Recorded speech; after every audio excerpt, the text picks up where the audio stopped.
In the summer of 2018, a team of marine researchers set out on a routine expedition off the coast of New Zealand's South Island, tracking a pod of humpback whales through the frigid waters of the Pacific. They'd tagged a young male, roughly 30 feet long, with a state-of-the-art satellite tracker designed to monitor its migration, diving patterns, and feeding behavior. For weeks, the whale followed a predictable path, weaving through the nutrient-rich currents of the Southern Ocean, its tag pinging steady data back to the team. Then, without warning, the signal went dark. No distress calls, no erratic movements, just silence. Days later, the tracker washed ashore on a remote beach, its data revealing a story that turned a routine study into a chilling mystery.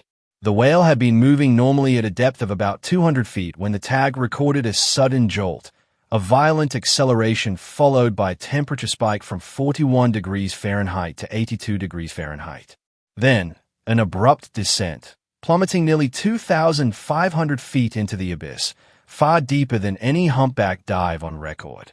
The tag's movements over the next 3 days suggested it was inside something else, something massive, before it was expelled and floated to the surface.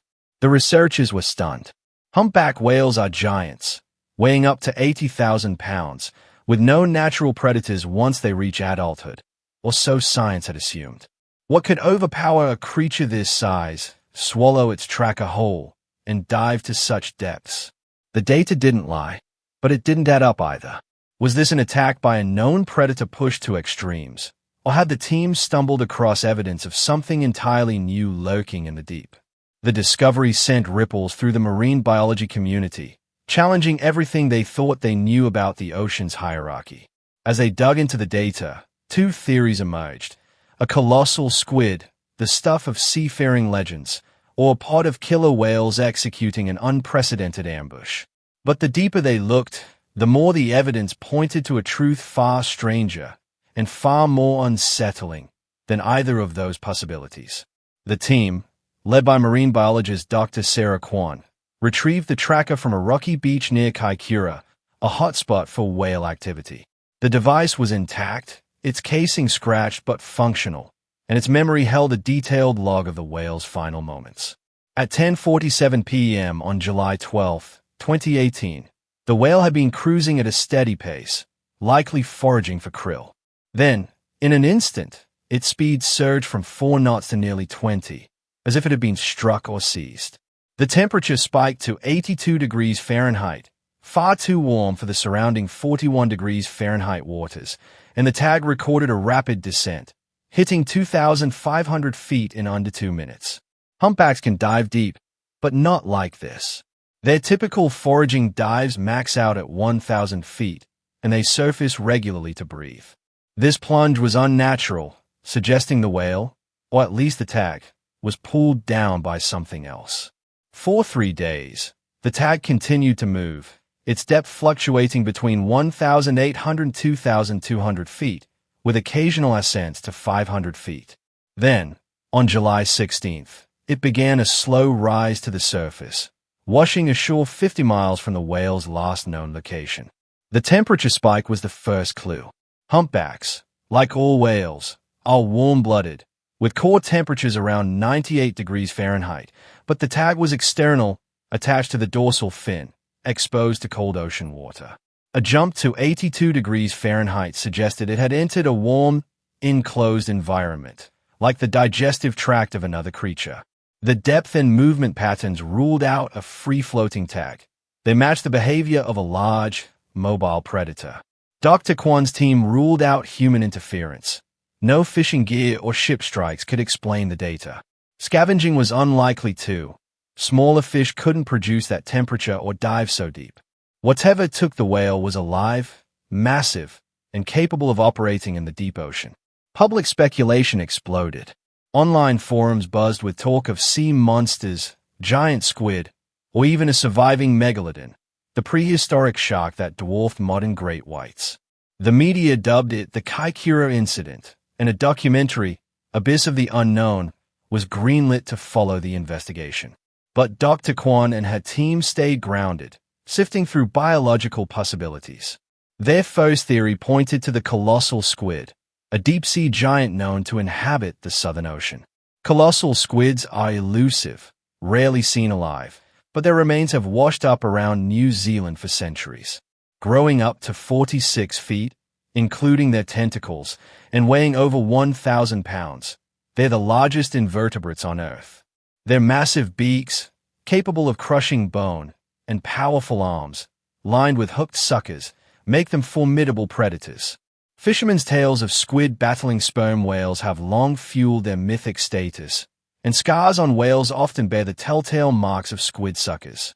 Could a colossal squid have attacked the humpback, dragging it into the deep and swallowing the tag in the process? The theory had merit. Colossal squids live at depths of 1,000 to 6,500 feet, well within the range of the tag's recorded plunge.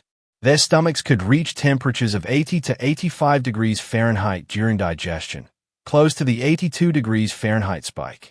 A large squid might have latched onto the whale's fin, where the tag was attached, and pulled it into its maw during a feeding frenzy.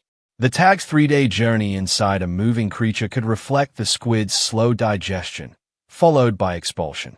Sperm whales, which regularly hunt colossal squids, have been found with squid beaks lodged in their stomachs, proving these creatures can consume large prey and retain indigestible parts for days.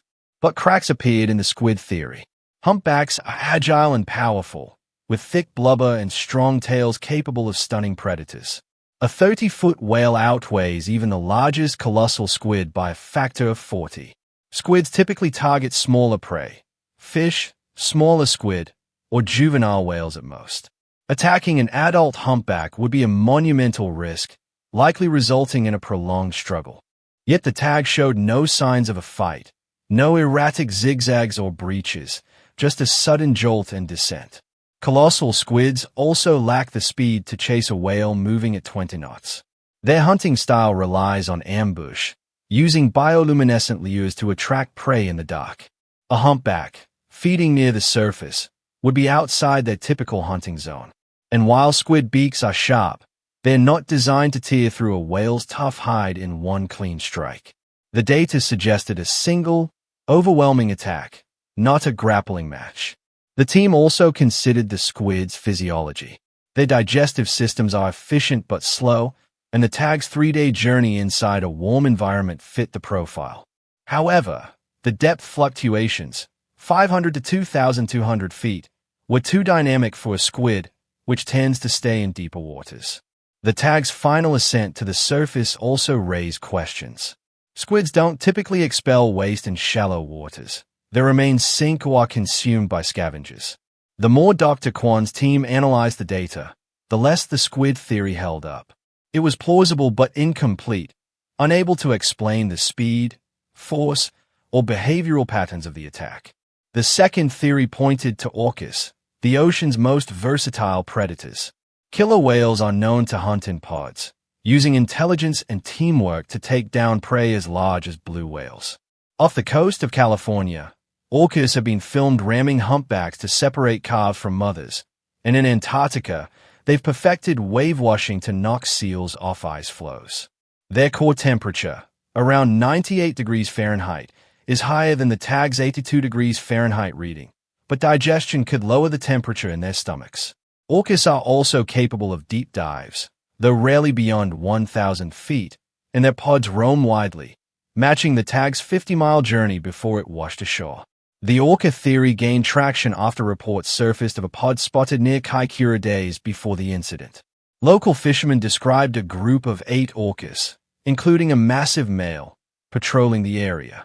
Orcas have been known to target humpbacks, especially juveniles or weakened adults, and their attacks are swift and coordinated. A pod could have rammed the whale, dislodging the tag into one of their stomachs, and continued moving through deep waters. The 2,500-foot dive, while extreme, wasn't impossible for orcas, especially if they were chasing the whale or diving to avoid detection. But the orca hypothesis faltered under scrutiny.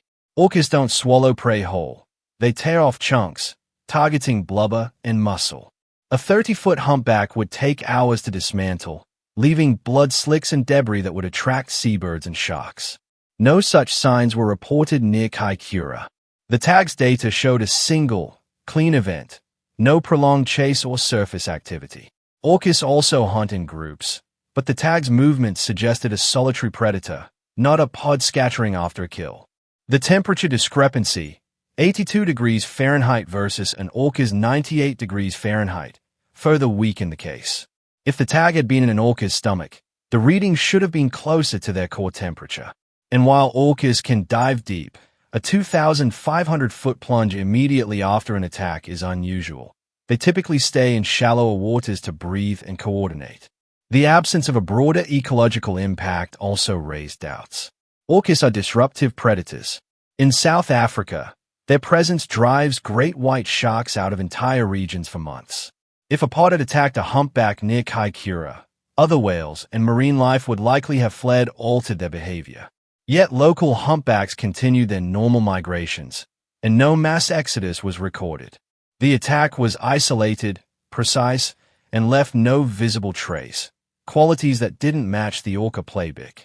As the team ruled out squids and orcas, a third, more disturbing possibility emerged: a sperm whale, the ocean's largest toothed predator. Sperm whales grow up to 67 feet and 120,000 pounds, dwarfing humpbacks. They are known for deep dives, often exceeding 3,000 feet, to hunt giant and colossal squids in the abyss. Their stomachs, warm and metabolically active, can reach temperatures around 80 to 85 degrees Fahrenheit during digestion, closely matching the tag's 82 degrees Fahrenheit spike. Their solitary hunting style and massive size made them capable of overpowering a 30-foot humpback in a single, catastrophic strike. Sperm whales are not known to hunt humpbacks regularly. Their diet consists mainly of squid, fish, and occasionally sharks. But rare cases suggest they can be opportunistic. In the 19th century, whalers reported sperm whales attacking smaller baleen whales, and modern studies have found humpback remains in sperm whale stomachs. A 2015 incident off Australia's east coast documented a sperm whale ramming a weakened humpback calf, killing it instantly. The Kaikoura data fit this profile: a sudden jolt, a temperature spike, and a deep dive consistent with a sperm whale's foraging behavior. The tag's 3-day journey inside a moving creature aligned with their slow digestion, and the 50-mile drift matched their wide-ranging migrations. The sperm whale theory explained the attack's mechanics. A large male, possibly 60 feet long, could have ambushed the humpback from below, using its massive head as a battering ram. The jolt recorded by the tag could reflect the moment of impact, crushing the whale's rib cage or spine. The tag, attached to the dorsal fin, might have been swallowed as the sperm whale tore into the carcass, its stomach providing the 82 degrees Fahrenheit environment. Sperm whales are known to dive deep after feeding, resting in the abyss to conserve energy while digesting. The tag's fluctuating depths, 500 to 2,200 feet, mirrored their typical dive patterns, and its eventual expulsion fit the habit of regurgitating indigestible parts like squid beaks or, in this case, a tracker. But why would a sperm whale target a healthy adult humpback? The team hypothesized hunger or competition. Sperm whales and humpbacks sometimes compete for squid in overlapping feeding grounds. A territorial male might have seen the humpback as a rival, attacking to eliminate it. Alternatively, the whale could have been weakened, perhaps by injury or malnutrition, making it an easier target. The lack of a struggle suggested the attack was swift, possibly catching the humpback off guard during a dive. Sperm whales use echolocation to hunt in total darkness, giving them an edge in deep water where humpbacks rely on vision and sound. The theory wasn't without holes. Sperm whale attacks on humpbacks are rare, and no modern footage exists of such an event. The energy required to kill a 30-foot whale would be immense, even for a sperm whale. And while their stomachs match the temperature data, the tag's survival through digestion raised questions. Sperm whale stomachs are highly acidic, capable of breaking down bone. Could a tracker withstand 3 days inside one? Lab tests suggested modern tags, built with durable polymers, could survive such conditions, especially if lodged in a less acidic part of the digestive tract. To test the theory, Dr. Kwan's team cross-referenced the tag's data with sperm whale sightings. In July 2018, a lone male sperm whale had been spotted 20 miles from Kaikoura, its size estimated at 55 to 60 feet. Its behavior, deep dives followed by long surface rests, matched the tag's movements.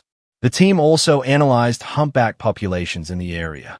No other whales vanished during that period, suggesting the attack was opportunistic, not part of a broader pattern.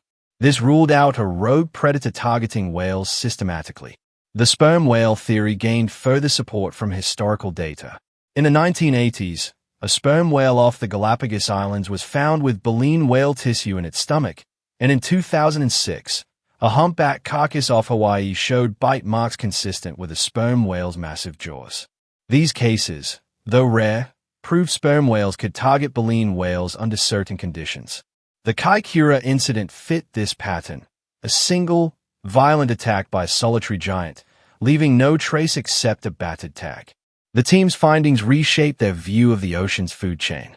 Sperm whales, often seen as squid-hunting loners, could be opportunistic apex predators, capable of taking down rivals as large as humpbacks.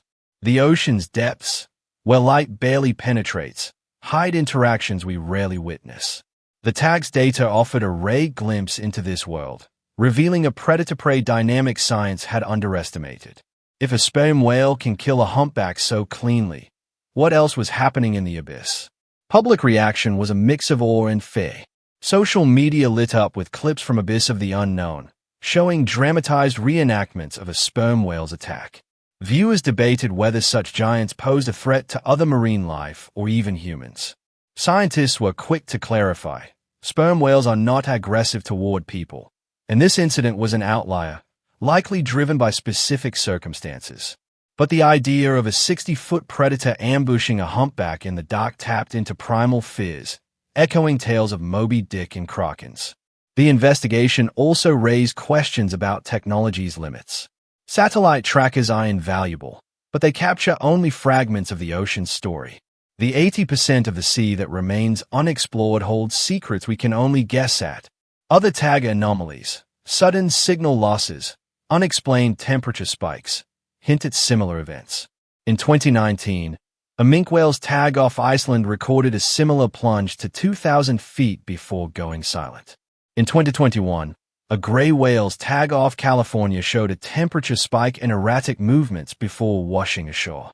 Were these sperm whale attacks too? Without remains, it's hard to say, but the patterns are eerie.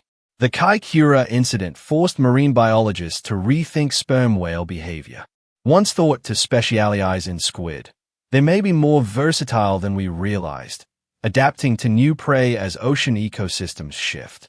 Climate change, altering prey distributions, could push sperm whales into closer competition with humpbacks, increasing such encounters.